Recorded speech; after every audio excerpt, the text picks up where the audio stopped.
What's up there again, nyo? It's me again, Alvin Bautis of Explore Interlac. For today's vlog guys, naimbitahan tayo ng Buknoy's Resto Bar. Kung naghanap kayo ng place na kung saan pwede kayong mag-dine-in, after nyo mag-dine-in dito sa Buknoy's Resto Bar, pwede kayong mag-chill. So every Friday and Saturday guys, meron silang live performances dito. Kung gusto nyo pumunta dito guys, open naman sila ng Monday to Sunday, 11 AM until 12 AM. So located siya guys dito sa Barangay San Rafael, Tarlac City. So nasa likod siya ng KKK Turbo San Rafael, and beside siya ng Team Earth Car Wash. And kung alam nyo yung Unix dito sa may San Rafael guys, so alos lahat dito magkakatabi. And kung gusto nyo mag-chill muna habang pinapa-car wash nyo yung sakyan nyo, or gusto nyo mag-dine in and then kumain ng foods, meron din naman snacks yung sa Unix. So yan, pwede dito. Halos magkakatabi lang naman sila.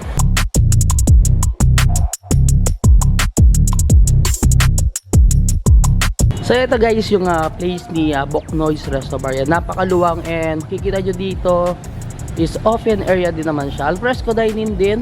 So yung parkingan hindi problema yan. Napakalawak ng parkingan. And meron silang chain lights dito, pampaganda ng ambience. So ang tamang chill lang yung place natin dito. Hi mga ka-Buknoys! Welcome po sa Buknoy's Bar and Grill. Buknoy's Bar and Grill is located here in KKK San Rafael along MacArthur Highway lang po. So here we are serving Kapampangan and Ilocano dishes like our pigar-pigar, kare-kare, also our kampukan. Here in Buknoy's, we are also accepting occasions. Like for example, mga sa binyag, dito hindi rin kayo mahihirapan sa parking. Kasi as you can see, mamaya we can accommodate at least 40 na sasakyan dito sa parking namin. Buknoy's actually is open 11 AM pa lang, bukas na siya. Kasi we are serving lunch until dinner. Maghapon, resto siya. Nagtatransform lang siya medyo pagdating ng gabi. So pwede kayong mag-chill na dito. The ambience here is a little different kasi kung i-compare mo sa ibang bar, kasi dito we maintain it as pwede kayong kumain habang may umiinom. Tapos yung food is hindi lang din nga siya pangpulutan. Kung gusto niyo pong mag-chill, every Friday and Saturday meron din kaming banda. So pag Friday meron kaming acoustic, and then pag Saturday naman punta kayo kasi meron tayong mga stand-up comedians na syempre kumakanta rin. Yun yung ma-offer namin sa inyo.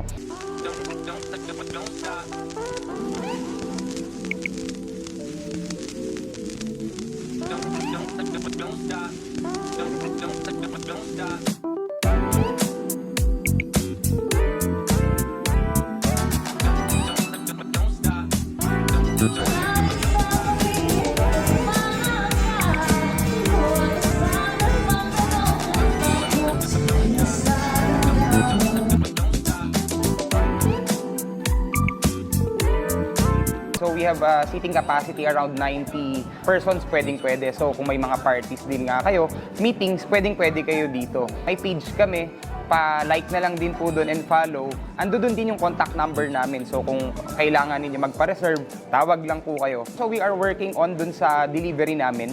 Kasi marami na ring nagtatanong nga paano yung sa delivery. So sila nagpapakuha lang sa Grab. Pero we are working on it para doon naman sa talagang makukuha nyo na siya sa Grab direct. Dito kung gusto nyo siyang uminom, so we have our regular beers like San Miguel, Red Horse, and Pale Pilsen. Pero syempre hindi mawawala yung mga hard natin dito kasi meron tayong mga hard drinkers eh. So nag-serve kami dito. Yung ating presyo nun, hindi naman siya masyadong mataas. So afford nyo yan dito.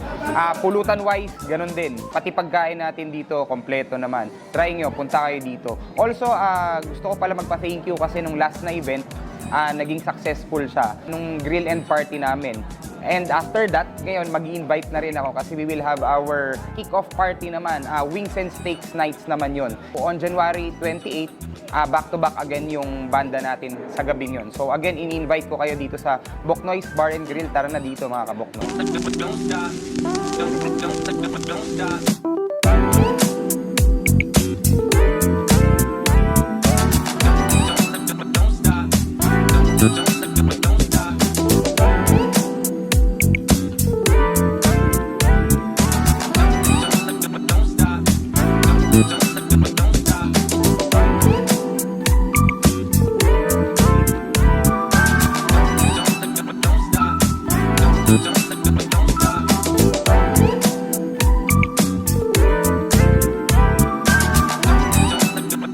may nagtatanong nga kasi bakit daw Boknoys. Actually, yung Boknoys kasi nabuo yan. Pinginom lang kami madalas dyan sa harapan. Sa Earl's Car Wash. So, napag-usapan lang na parang saan pa ba tayo pwedeng uminom? Hanggang sa, bigla sabi nga namin, o tara, bar naman. So, bigla lang, natanong din kung magtatayo tayo ng bar, anong pangalan ng bar. Tapos yung isang kapartner namin, sabi lang niya, uy, ano bang pangalan ng anak mo? Boknoy. Eh di Boknoys, kanya. Bigla naisip nga lang din namin, so medyo catchy talaga yung Boknoys. Kaya pinush na talaga namin na Boknoys. Ang maganda lang, at least yan, dito ay mapumupunta team Boknoys yan. Ano daw yung iba sa amin compared sa ibang bars? So dito nga kasi, ang masabi ko is yung food. Yung food namin dito, hindi lang kasi siya masarap. Family friendly siya. So, hindi lang sa pampulutan. Kaya nga kami nag-open ng 11 a.m. talaga kasi kayang-kaya na mag-serve ng lunch and hanggang dinner. Yung kinakain ng bata hanggang pang matanda, meron tayo dito. Like for example nga, sa mga bata, meron tayong chicken, buffalo wings. Tapos, sa mga food naman natin, sa mga daddies, like for example, siyempre hindi nawawala yung kambing, kampukan, sisig.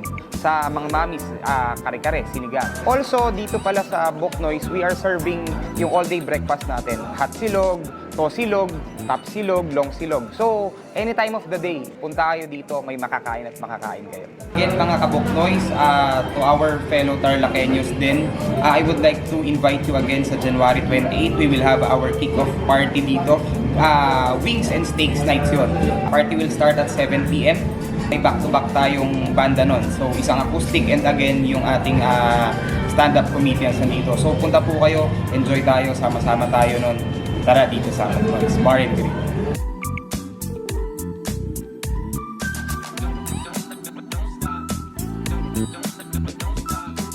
Dito ako nakakita na yung kare-kare, pinupulutan. Tsaka yung tigar, ginagawang kanin. Oo. Yung chef po namin talaga culinary. For sure, sigurado malalasa yung pagkain kapag Kapampangan. Yun yung panlaban ng mga Kapampangan. Lahat ba nung serve nyo dito, ito na yung mga best seller nyo? Meron din kaming papaitan. Yung mabenta yun sa mga umiinom. Yung pangluglug nila. And mga iyaw-iyaw po, ano yung mga sinaserve nyo? Inihaw na liyok. Tsaka chicken. Inihaw na chicken. Tuna panga. Tuna panga, tuna belly.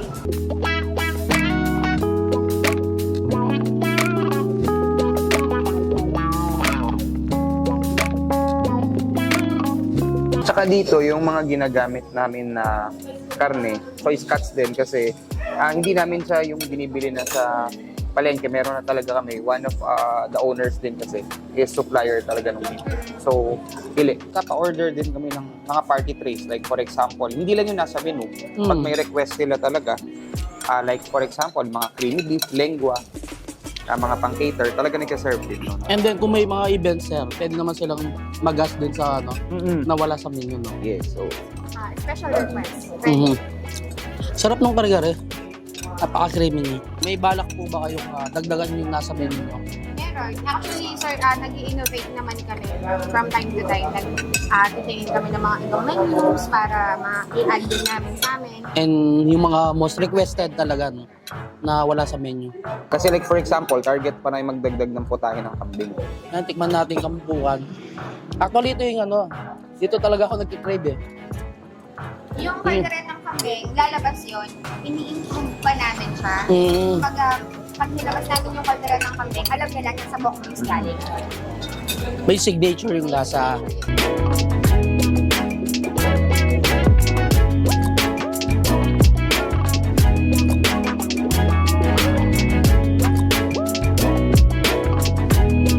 Talagang binusog naman tayo ni Boknoys Resto Bar. So isa sa mga nagustuhan ko dun sa mga sinerve nila, yung kare-kare at saka yung kampukan na kambing.